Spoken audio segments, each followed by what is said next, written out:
A matrix, matrix का transpose लेना, matrix का ट्रांसपोज लेना।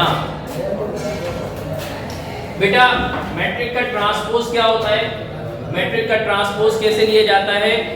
That is obtained by changing rows into column and column into rows। एक matrix है, उसकी रोज है, उसके कॉलम है, आपने जो रोज बनी हुई है उसको कॉलम बना दे और जो कॉलम बने हुए हैं उसको रोज बना दे, तो ये उस मैट्रिक्स का ट्रांसपोज हो जाएगा। लेट सपोज ये एक एग्जांपल 1 5 4 6 और 0 7। बेटा ये इसमें कितनी रोज हैं? 1, देखो 1 2 और 3, और कॉलम कितने हैं? 1 2। अब आप रोज को कॉलम बनाना शुरू करें। 1 5 पहली रो है, इसको कॉलम बना दो। 4 6 दूसरी रो है, उसको कॉलम बना दो। 0 7 तीसरी रो है, उसको कॉलम में लिख दो। तो ये जो आंसर आया है ये इस ए मैट्रिक्स का ट्रांसपोज है, ये इस ए मैट्रिक्स का ट्रांसपोज है। आइए हम इसको इस वाले मैट्रिक्स का ट्रांसपोज लेकर देखते हैं। बेटा 1 इसमें 3 रोज हैं और 3 कॉलम हैं। ये जो 1 2 17 रो है इसको हम बनाते हैं कॉलम। पहली रो को पहले कॉलम में कन्वर्ट कर देते हैं। 1 2 17। दूसरी रो है बेटा 2 5 -11। तीसरी रो है बेटा 17 -11 9। आपने जब इसका ट्रांसपोज लिया बिल्कुल सही लिया जी हाँ, रो को कॉलम में कन्वर्ट करते गए जैसे कि अभी हमने डेफिनेशन पढ़ी। लेकिन आप गौर से देखें कि ए का ट्रांसपोज लेने के बाद भी ट्रांसपोज का आंसर ए के बिल्कुल सेम है, कोई फर्क नहीं है, माइनस प्लस का भी कोई फर्क नहीं। आलमजेब अभी हमने इस रो को कॉलम में तब्दील किया था कि नहीं किया? लेकिन आप गौर से देखो 1 2 17, यहाँ भी 1 2 17, 2 5 -11 17 -11 9, ये सब बिल्कुल एज इट इज लिखा हुआ है, हालांकि हमने चेंज करके लिखा था। मैं दोबारा दिखाता हूं आपको, ये देखो, ये बेटा पे 1 2 17 ये रो है, 1 2 17 ये रो है, इसको कॉलम में लिख देते हैं 1 2 17। 2 5 -11 ये रो है, रो 2 है, इसको कॉलम 2 में लिख देते हैं 2 5 -11। 17 -11 9, तो 17 -11 9। लेकिन इसके बावजूद ये वाला जो मैट्रिक्स है बिल्कुल ये वाला मैट्रिक्स जो नया आया है ये बिल्कुल ए के बराबर है, यानी ए बराबर हो गया, ए का ट्रांसपोज बराबर हो गया ए के, ए का ट्रांसपोज बराबर हो गया ए के। ऐसी सूरत में जब ए का ट्रांसपोज ए के बराबर हो जाए, किसी मैट्रिक्स का ट्रांसपोज भी उसी के बराबर हो, तो ऐसे मैट्रिक्स को, ऐसे ए मैट्रिक्स को कहते हैं सिमेट्रिक मैट्रिक्स। अगर मैट्रिक्स का ट्रांसपोज उसी मैट्रिक्स के बराबर है तो उसे कहेंगे सिमेट्रिक मैट्रिक्स। समझ गए बेटा? अच्छा जनाब वाला एक और मिसाल देखते हैं। 0 3 4 इसका ट्रांसपोज लेना है। 0 3 4 ये रो 1 है, इसको मैं कॉलम 1 में लिख रहा हूं 0 3 4। -3 0 7 -3 0 7 -4 -7 0 -4 -7 0। बेटा रो को कॉलम में तब्दील कर दिया, पहली रो को कॉलम बना दिया, दूसरी रो को दूसरा कॉलम बना दिया, तीसरी रो को तीसरा कॉलम बना दिया। ठीक है बेटा? अब मेरा बेटा क्या ये सेम है? सेम नहीं है। नंबर में तो सेम है लेकिन साइन में सेम नहीं है। अगर आप गौर करो तो अगर मैं यहां पर उसको देखूं गौर से, तो इधर अगर मैं माइनस लगा दूं, यहां पर a के ऊपर माइनस से मल्टीप्लाई कर दूं, अगर मैट्रिक्स a को माइनस से मल्टीप्लाई कर दूं तो यही चीज बन जाएगी। देखो माइनस को 0 से मल्टीप्लाई करेंगे, यानी -1 को 0 से मल्टीप्लाई करेंगे तो कोई फर्क नहीं पड़ेगा, 0 तो 0 रहेगा, 0 ही रहेगा। ये माइनस जब -3 से मल्टीप्लाई होगा तो माइनस माइनस प्लस हो जाएगा।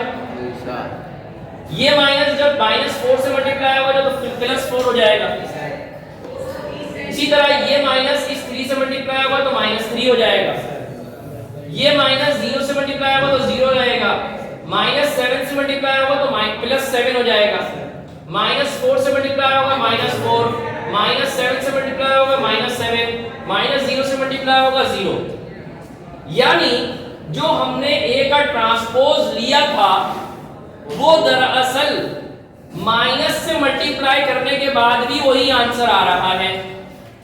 हमने क्या किया था? हमने पहले माइनस से तो मल्टीप्लाई नहीं किया था, हमने तो रॉ को कॉलम में तब्दील कर दिया था, रॉ को कॉलम में तब्दील कर दिया था। लेकिन रॉ को कॉलम में तब्दील करने के बाद जब हम गौर से देख रहे हैं तो हम ये देख रहे हैं कि ये तो माइनस से मल्टीप्लाई करने के बाद भी वही आ रहा है आंसर, यानी a का ट्रांसपोज बराबर है -a के। समझ में आ रही बात? a का ट्रांसपोज बराबर है -a के। ऐसी सूरत में जब एक मैट्रिक्स का ट्रांसपोज उसके नेगेटिव के बराबर हो तो ऐसे मैट्रिक्स को स्क्यू सिमेट्रिक मैट्रिक्स कहते हैं। मैं दोबारा से समझाने की कोशिश करता हूं। देखो मेरा बेटा, ये एक मैट्रिक्स को आपने ट्रांसपोज किया तो एक तो ये सूरत बनती है कि ट्रांसपोज करने के बाद कोई चेंजिंग नहीं होती, कोई चेंजिंग नहीं होती, माइनस प्लस की भी चेंजिंग नहीं होती, बिल्कुल वैसे के वैसा आ जाता है। ऐसे मैट्रिक्स को हम सिमेट्रिक मैट्रिक्स कहते हैं। लेकिन अगर ऐसी चेंजिंग हो कि सिर्फ माइनस प्लस की चेंजिंग हो रही हो, जहां माइनस लिखा हुआ हो वहां प्लस हो गया हो, जहां पर प्लस लिखा हुआ हो वहां माइनस हो चुका हो, तो इसका मतलब होता है कि ट्रांसपोज -a के बराबर है और इसको कहते हैं स्क्यू सिमेट्रिक। मैं एक और मतलब आपको समझाता हूं। बेटा यहां तो कोई चेंजिंग नहीं हुई, ना माइनस की ना प्लस की। ट्रांसपोज लेने के बाद, शक्ल बिगाड़ने के बाद, पिटाई लगाने के बाद भी ढीठ के ढीठ रहा, इसका मतलब ये हुआ कि ये सिमेट्रिक है। समझ रहे हो बात? पिटाई लगाने के बाद भी, ट्रांसपोज करने के बाद भी शक्ल वैसी ही रही, रॉ को कॉलम करने के बाद भी शक्ल वैसी की वैसी रही। अच्छे से अच्छा फेस वॉश इस्तेमाल कर लिया, शक्ल वैसी ही रही। समझ रहे हो बात को? लेकिन तो जब ऐसा हो तो ये क्या है? सिमेट्रिक। लेकिन अगर वो इस्तेमाल करने के बाद, पिटाई लगाने के बाद साइनों में चेंजिंग आ गई, पिटाई लगाने के बाद साइंस में चेंजिंग आ गई, ठीक है, तो फिर हम कहेंगे यार ये सिमेट्रिक, ये सुधरा तो है, थोड़ा थोड़ा सुधरा है, इसकी सिर्फ कुछ आदात बदली है, इसकी कुछ सिर्फ साइनें बदली हैं, माइनस प्लस में हो गया है और प्लस माइनस में हो गया है। अब समझ में आई बेटा? एक क्रीम लगाई, गोरा तो नहीं हुआ लेकिन इसकी छाइयां खत्म हो गई, जहां छाइयां थी वहां खत्म हो गई और जहां छाइयां थी वहां छाइयां आ गई। समझ में आ रही है? जहां माइनस था वहां से माइनस खत्म हो गया, लेकिन जहां माइनस नहीं था वहां पे माइनस आ गया। एक जगह से छाई खत्म करने की कोशिश की, अच्छी से अच्छी क्रीम लेके हाथों पे छाइयां आ गई, चेहरे पर से तो हट गई, हाथों पर आ गई, तो फिर क्या कहलाएगा? Skew symmetric. और पिटाई लगाई लेकिन आदतें थोड़ी थोड़ी तब्दील हुई हैं, पूरा तब्दील नहीं हुआ है, वही आदमी लेकिन थोड़ी थोड़ी तब्दील हुई है, तो क्या बनेंगे? Skew symmetric. बेटा समझ में आई? तो बेटा अब सवाल होगा, एक सेट दिया हुआ होगा, नीचे बहुत सारे सेट दिए हुए होंगे, आपकी एक्सरसाइज में ये सवाल है, और ये बताना होगा कि ये सिमेट्रिक है या स्क्यू सिमेट्रिक है। और तीसरी सूरत क्या होती है बेटा, नॉन सिमेट्रिक, ठीक है, जो सिमेट्रिक ना हो, जैसे कि ये इसका ट्रांसपोज लिया है, ना ये सिमेट्रिक है और ना ये स्क्यू सिमेट्रिक है, ये तो बिल्कुल चेंज हो गया ना मेरा बेटा।